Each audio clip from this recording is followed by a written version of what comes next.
बहन कुमारी मायावती जी ने अभी एक चुनावी सभा को संबोधित किया था। जब देखते हैं तो प्रधानमंत्री नरेंद्र मोदी और राहुल गांधी जी बड़े बड़े लीडर चुनावी सभाओं को एक एक लोकसभा पर जा रहे हैं। बहन जी एक सभा करने के बाद सीधे माया महल में अंदर प्रवेश कर जाती हैं। क्या उसके बाद फिर कभी चुनाव आएगा फिर निकलेंगे? क्या आप निकलने वाली हैं फिर? आपको एक दलित की बेटी माननीय बहन जी का माया महल नज़र आता है, जो 47 वर्ष की 47 वर्ष की आज़ादी के बाद 47 वर्ष सरकार जो कांग्रेस ने चलाई, सोनिया जी का महल याद नहीं आता? ये मैं आपसे प्रश्न पूछना चाहता हूँ। दूसरी बात आपसे कहना चाहता हूँ। नमस्कार दोस्तों, मैं उदयवान सिंह और आप देख रहे हैं न्याय समता न्यूज। आज हमारे साथ बहुजन समाज पार्टी के हायर ब्रांड नेता हमारे साथ मौजूद है, नंदलाल खरे जी। इनसे पूछना चाहेंगे बहुजन समाज पार्टी की 2024 के इलेक्शन को लेकर के 6 दिन रह गए, क्या तैयारी है क्षेत्र में? Bahujan Samaj party cadre based संगठन है जी। कोई भी एक मैसेज अगर माननीय बहन जी का लखनऊ से जारी होता है वो धरातल पर पहुंचता है। हमारा कैडर का कार्यकर्ता जमीनी स्तर पर लग चुका है। बहुजन समाज पार्टी और मुस्तैदी के साथ अपनी पुरानी जो शैली है उसी शैली के माध्यम से वोटर तक पहुंच रही है और बल्कि हर समाज तक पहुंच रही है।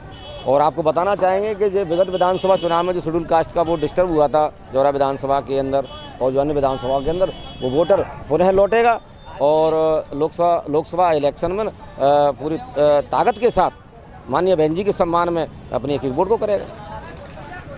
क्षेत्र में जाते हैं तो पब्लिक से सुनने को मिलता है कि बहुजन समाज पार्टी ने जिस तरीके से 2019 के इलेक्शन में करतार सिंह भड़ाना को टिकट दिया था, उसी तर्ज पर भाजपा से साठगांठ करके कांग्रेस पार्टी को हराने के लिए अब की बार फिर रमेश गर्ग को उद्योगपतियों उनको टिकट दिया गया। इस पर क्या कितनी सच्चाई है? अरे भाई, लोगों का मुंह है, क्या कह सकते हैं। करतार सिंह भड़ाना वाले विषय पर मैं आपसे बात नहीं करना चाहूँगा, लेकिन वर्तमान में जो प्रत्याशी दिए भारतीय जनता पार्टी का यहाँ तक गला दबा दिया है, उसकी सांस भी बाहर नहीं निकल रही हो। आप कह रहे हैं कि वो प्रत्याशी करतार भड़ाना जैसे प्रत्याशी है रमेश गर्ग जी, बल्कि रमेश गर्ग जी की घोषणा होने के बाद वो तो क्या कहते हैं ICU में भर्ती हो गई भारतीय जनता पार्टी। और रही कांग्रेस की बात, कांग्रेस के पास तो वोट बैंक ही नहीं है। बताएं ना आप, कहाँ है वोट बैंक? कांग्रेस जो दलितों के वोट की आस पर चुनाव लड़ रही है, वो दलित वोट बैंक तो बहुजन समाज पार्टी का कोर वोट बैंक है। उसको कोई कैसे लेके जा सकता है? बहुजन समाज पार्टी जो एक सीट थी जो सूरत में एक प्रत्याशी थे, जब कांग्रेस प्रत्याशी का नामांकन रद्द हो जाता उसके बाद बहुजन समाज पार्टी की प्रत्याशी ने वो अपना फॉर्म क्यों खींच लेते? इस पर क्या मुख्य कारण रहा? आप सर्च कीजिए, नहीं आपको उसके प्रमाण मैं आपको दूंगा।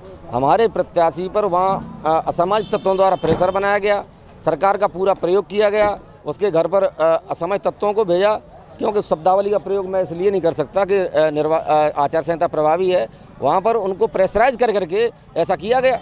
तो ये क्या है? तो भारतीय जनता पार्टी जगह जगह कर रही है, एक बहुजन समाज पार्टी क्यों? कांग्रेस के लोगों को देखिए ना, मध्य प्रदेश के अंदर इंदौर में देखो। जब बहन कुमारी मायावती जी ने अभी एक चुनावी सभा को संबोधित किया था, जब देखते हैं तो प्रधानमंत्री नरेंद्र मोदी और राहुल गांधी जी बड़े बड़े लीडर चुनावी सभाओं को एक एक लोकसभा पर जा रहे हैं। बहन जी एक सभा करने के बाद सीधे माया महल में अंदर प्रवेश कर जाती हैं। क्या उसके बाद फिर कभी चुनाव आएगा फिर निकलेंगे? क्या आप निकलने वाली हैं फिर? आपको एक दलित की बेटी माननीय बहन जी का माया महल नज़र आता है, जो 47 वर्ष की 47 वर्ष की आज़ादी के बाद 47 वर्ष सरकार जो कांग्रेस ने चलाई, सोनिया जी का महल याद नहीं आता?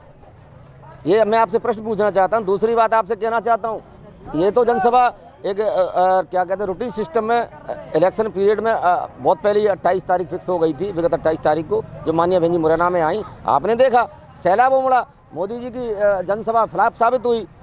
आज सभा की बात करते हैं आप, हम आपसे कहना चाहते हैं कि माननीय बहन जी अगर लखनऊ के अंदर बैठ करके एक फरमान तक भी जारी कर देती हैं, तब तक दलित समाज उस बात पर भरोसा करके अमल करता है।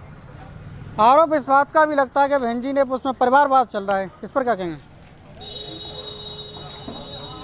आप मुझे एक बात बताइए, आज माननीय बहन जी ने आकाश आनंद जी को आगे लेकर के नई पीढ़ी के नेता के रूप में उनको एक ट्रेनिंग दी जा रही है। राष्ट्रीय अध्यक्ष तो नहीं बनाया, राष्ट्रीय अध्यक्ष तो माननीय बहन जी ही हैं, लेकिन आप परिवारवाद की आप बहुजन समाज पार्टी क्यों को दलित आधारित संगठन इसलिए आप कह रहे हैं। बल्कि सोनिया गांधी जी को देखिए, कांग्रेस में कौन सा परिवार है? राहुल गांधी जी कौन है? प्रियंका गांधी जी कौन है? समाजवादी पार्टी को देखिए, मुलायम सिंह जी कौन थे? अखिलेश यादव जी कौन है? शिवपाल जी कौन है? RJD को देखिए, जनता दल एस को देखिए, लालू प्रसाद जी को देखिए। तमाम ऐसे दल हैं जो परिवारवाद की राजनीति पर चल रहे हैं, लेकिन बहुजन समाज पार्टी परिवारवाद पर नहीं चलेगी। उनको अम्बेडकरवाद के लिए तैयार किया जा रहा है। दूसरी बात है, मैं कहना चाहूँगा, माननीय बहन जी ने जिन जिन पर भरोसा किया वो तथाकथित नेता जिन्होंने ये प्रण लिया था कि हम मान्यवर साहब कांसीराम जी की विरासत को आगे ले जाने का काम करेंगे, वो लोग माननीय बहन जी के भरोसे पर खरे नहीं उतरे, उन्होंने धोखा दिया।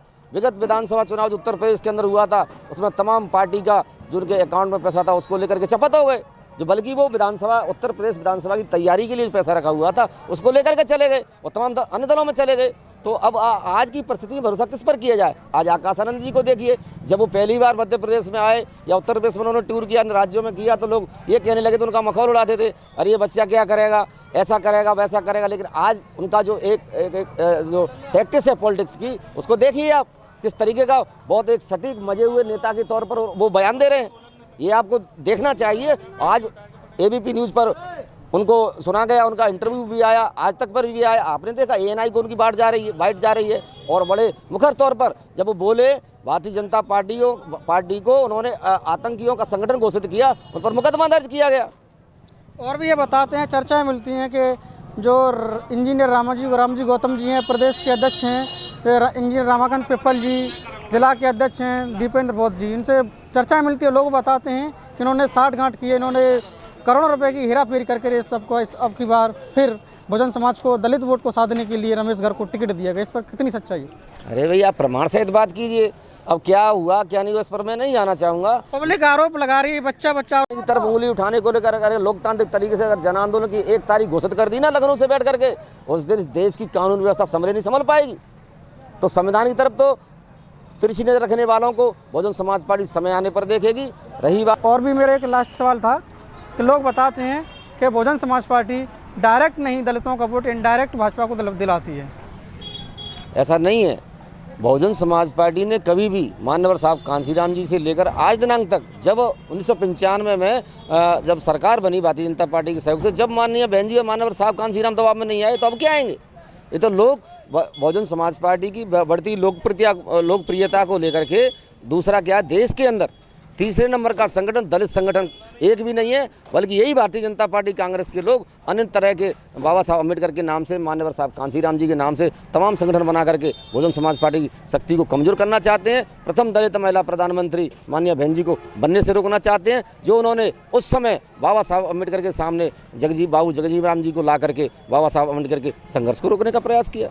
लास्ट सवाल है कि बहुजन समाज पार्टी चुनावों के समय सक्रिय रहती है। लोग बताते हैं कि बहुजन समाज पार्टी ने टिकट बेच के माध्यम से अपने बेरोजगार अपना धंधा बिजनेस बना लिया है। बहुजन समाज पार्टी और मिशन मूवमेंट सब कुछ खत्म हो चुका है। अरे भाई ये आप कैसे कह सकते हैं? अब कुलदीप सिकरवार जी जो सुमावली से प्रत्याशी बने, एक मेरे मित्र ने बताया, उनका ही नज़दीक था, जो 5 करोड़ रुपये तो कांग्रेस में उनके बीच के नेता खा गए। तो ये पैसे का सिस्टम एक अलग बात है, लेकिन हम आपसे कहना चाहते हैं बहुजन समाज पार्टी राजनीति करती है, बिजनेस नहीं करती। और बहुजन समाज पार्टी महापुरुषों की विचारधारा आधारित आंदोलन है, उस राजनीतिक एक माध्यम है, उसके माध्यम से माननीय बहन जी महापुरुषों के आंदोलन को गति प्रदान कर रही हैं। उत्तर प्रदेश उनकी सरकार का जीवंत उदाहरण है। अभी देश के अंदर कोई नेता ऐसा पैदा नहीं हुआ। और कांग्रेस चाहती तो कांग्रेस वहाँ पर महाराष्ट्र के अंदर दलित प्रधानमंत्री रहे, लेकिन उन्होंने कभी बाबा साहब अम्बेडकर का जो माननीय बहन जी ने एशिया महाद्वीप पर जो सबसे बड़ा स्मारक बनाया, उनकी याद में संग्रहालय बनाए, वो आप देखिए। तो ये क्या है? माननीय बहन जी ने महापुरुषों के सम्मान में एक ऐतिहासिक निर्णय लिए। राजा भैया जैसे जो बाहुबली को उसकी सही जगह जेल में दिखाने का काम किया। माननीय बहन जी के शासन के काल में कानून व्यवस्था, लॉ एंड ऑर्डर की जो स्थिति रही, आज माननीय बहन जी देश के प्रधानमंत्री बनने के काबिल महिला हैं। देश की दलित नेतृत्व है, वो पहुंचना चाहिए। इसके लिए पूरा का पूरा दलित समाज और बहुजन समाज पार्टी प्रयासरत है। बहुत बहुत धन्यवाद। खरे जी ने बताया कि अपने विश्लेषण में बताया कि बहुजन समाज पार्टी पूरी ताकत के साथ लड़ रही है। बहुजन समाज पार्टी ना ही किसी से गठजोड़ कर रही है, ना ही किसी से पूरे 29 सीटों पर उन्होंने प्रत्याशी लड़ाए हैं। तो ऐसी खबरों को देखने के लिए हमारे साथ बने रहिए। नया समता न्यूज़ को सब्सक्राइब करें, फेसबुक पेज पर देखने इसको फॉलो कर लेना। धन्यवाद।